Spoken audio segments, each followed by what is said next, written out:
Mbega wa polisi omukugu mu kwekennenya ebizibiti Barnabas Harerimana ategeezezza kkooti enkulu ewulira omusango gw'obutemu obuvunaanibwa Christopher Okello Onyum nti endagalusse ezasangibwa ku kambe akagambibwa okozesebwa okutta abaana ku Gaba Early Childhood Development Center zikwatagana bulungi nnyo n'endagalusse ey'omuwawaabirwa.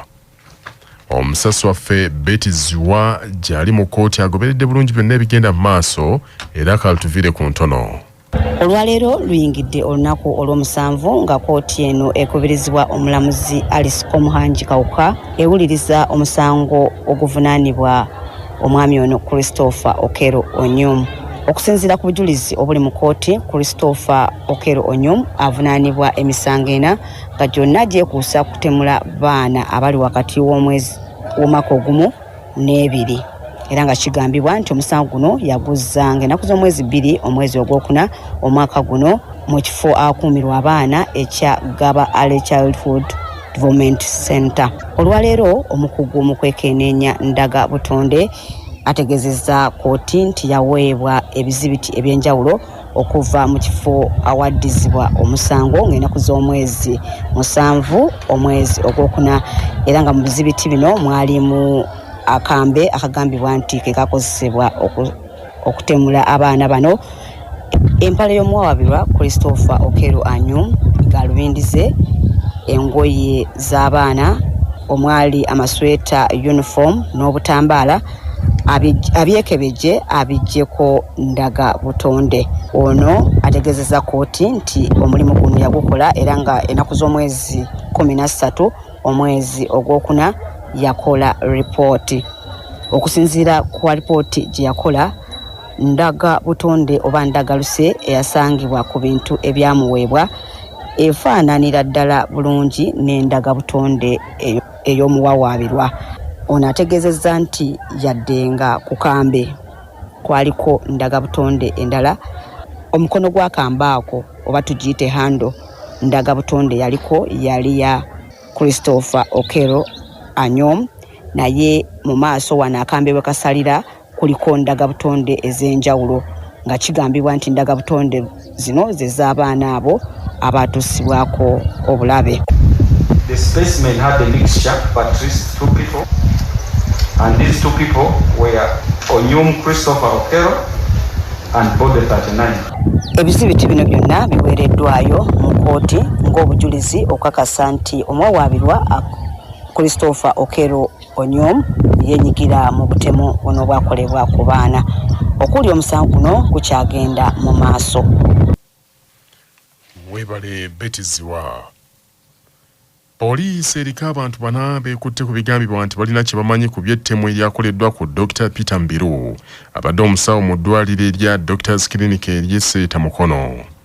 Dr. Mbiru Peter mukugu mu nsonga za sikaani oba ebyuma ebikuba ebifaananyi eby'omunda ekimanyiddwa nga radiography yalumbiddwa abantu abataategerekese ne bamutuusaako ebisago eby'amaanyi nga batambulira ku pikipiki ya bodaboda. Abakwate ye Mususwa Abeka, Olowo Joshua, Muyanja George ne Bazibu Umar songa n'abalala abakyanoonyezebwa. Kigambibwa nti Dr. Peter Mbiru abatemu baamulumbye ku ssaawa ng'emu akawungeezi nga bali ku bodaboda bwe yabadde addeeka mu kitundu ky'abaagala zone Goma municipal y'e Mukono ne bamutuusaako ebisago eby'amaanyi olwo yafudde atuusibwa mu ddwaliro e Mulago. Amyuka omwogezi wa polisi mu kampani Emirano Luku Yesigire agambye nti balina n'ebizibiti bye bajje ku bantu abo ebigenda okubayamba mu kunoonyereza. Nti ennaku z'omwezi 19 ono yalumbibwa abazigu abatannategeereka bwe yali adda awaka, bamukuba ekiti ku mutwe n'afuna obulabe era n'addusibwa mu ddwaliro ekyembi, yamala n'afa ku lunaku olwa Mande, era poliisi yatandikiddewo okunoonyereza era twakakwata abantu 4.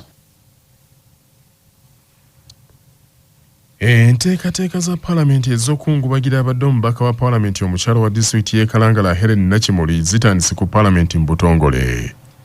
Wetwogeredde abooluganda lw'abadde omubaka oyo batandise okuyingira mu kisenge kiteesezebwamu okwetaba mu lutuula luno olw'enjawulo olwateekeddwa okusima emirimu gy'omugenzi Nakimuli. Olutuula luno lugenda kutandika ku ssaawa zino 8 zennyini era lugenda kubirizibwa Sipiika wa Paalamenti Anita Among n'omumyuka we nga naye waali. Omubiri gw'omugenzi gwakuyingizibwa mu kisenge kya Paalamenti ekisesezebwamu ssaawa yonna okuva kati ng'era wano ababaka ba Paalamenti ne gavumenti baakuweebwa omukisa okwogera ku mugenzi n'ekiteeso eky'okusiima emirimu gye. Oluvannyuma omubiri gw'omugenzi gwakutwalibwa ku kitebe kya National Unity Platform e Makerere. Omugenzi ekibiina kyabadde akkirizamu abawagizi b'ekibiina ekyo nabo basobole okumukungubagira mu butongole. Ababbi bazinze akabuga k'ewanjeeyo ekiri mu tawuni kanso y'e Kanoni mu disitulikiti y'e Gomba bakakanye ku layini y'amasannyalaze ne basala waaya okuva ku bikondo 5 bagenze nazo era kino nno kirese ekitundu ekyo mu kibululu. Kigambibwa nti ababbi abo babadde nga 3 balumbye wakati wa saa 9 ne 10 ekireyo nga bukya bakozesezza mukisa gw'amasannyalaze agataabaddeko ne beekola ekigenyi. Layini y'amasannyalaze tubasaze waaya ensabike yeeyo eva mu kabuga k'ewanjeeyo okuyita ku kanisa n'omuzikiti ku luguudo olugenda e Mayangayanga. Kyabasa ekitegeddeko nti waliwo omutuuze yenna yawulidde babbi abo nti kyokka waliwo omutuuze alabye omusajja nga asimbye ppikipiki mu maduuka g'ewanjeeyo ssaawa zibadde nga 10 eyo nga bukya nti era kirabika oyo abadde omu ku babbi ng'akola ogw'okuvuga ababbi. Ssentebe wa LCA wanjeeyo Galabuzi Joseph avumiridde ababbi abasusse okutigumya ebyalo byabwe ng'ebiseera ebisinga obungi basala waya ezo n'asaba poliisi n'ebitongole by'amasannyalaze binoonyereze ku bantu abasala waya kubanga omuntu wa bulijjo atakola mu masannyalaze si kyankuwalampa muti. Tubadde tusaba ebitongole ebivunaanyizibwa ku masannyalaze, ekitongole ky'amasannyalaze tandika okunoonyereza ne poliisi baani abali emabega w'okubba waya z'amasannyalaze. Wadde tusuubira nti omuntu wa wansi oba atalina ngatto zisobola kulinnya waggulu ku muti gw'amasannyalaze nti asobola okulinnya waggulu n'amanya nti waya z'amasannyalaze bazisomola bwe bati ne bwe bati. Kitegeeza nti ekitongole kirina okufuba ennyo okunoonyereza baani abali emabega w'ekikolwa ekyo. Ebyo nga bikyali awo abatuuze mu byalo by'e Gomba bawanjagidde ekitongole ky'amasannyalaze ekya UDCL kibayambe ku kizibu ky'amasannyalaze agasusse obutabaako nti mu ssabbiiti nnamba kamu nnaku 2 oba 3 zokka olw'enzikiza neeyongera obumenyi bw'amateeka. Ogambwe bugagga wano ku CBS FM.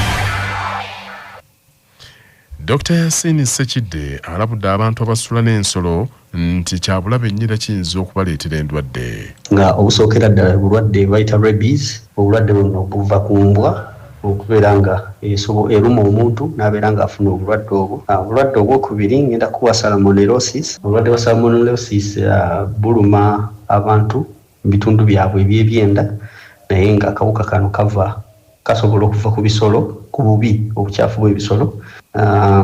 Akawuka akaddako ke ka ringworm oba mu bisolo luba lukuku naye nga kasobolera ddala okukwata olususu lw'omuntu singa afuna contact n'ekisolo ekiyina obulwadde obwo. Amawulire g'ebyemizannyo mu mawulire gaffe agacya Basafama gaagano.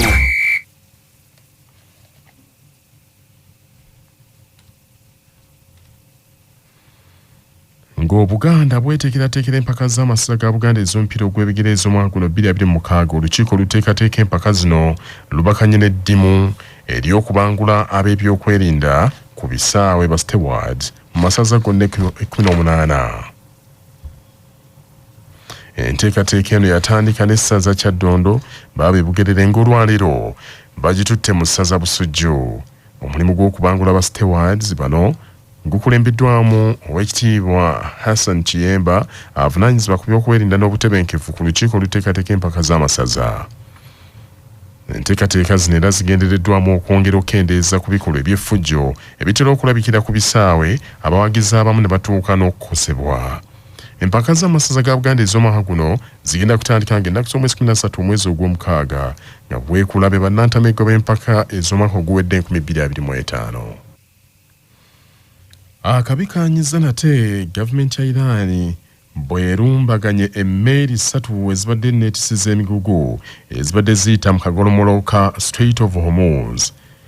Kitegerekese nti kino Iran ekikoze mu kaseera mpawe kaganga President wa America Donald Trump yakamala okulangirira nti agenda kwongezaayo ekiseera ekyakalembereza akabaddewo wakati w'amawanga mbiriri nga gaganzise wansi ebyokulwanyisa. Amagye ga Iran gategeezezza nti ku mmeeri ez'essatu ze bakubye waliwo 2 ze bawambye. Iran kitegeezeddwa nti bazoolekedde nga bazoolekeza olukalu lwa Iran. Akawungeezi k'eggulu President Donald Trump yategeezezza nti agenda kwongezayo ekiseera eky'okuganzika wansi emmundu nga bwe bateesaganya nga bwe bakkaanya ku by'okudda ku mmeeza bateese emirembe giddemu okubukala wakati w'amawanga mbiriri.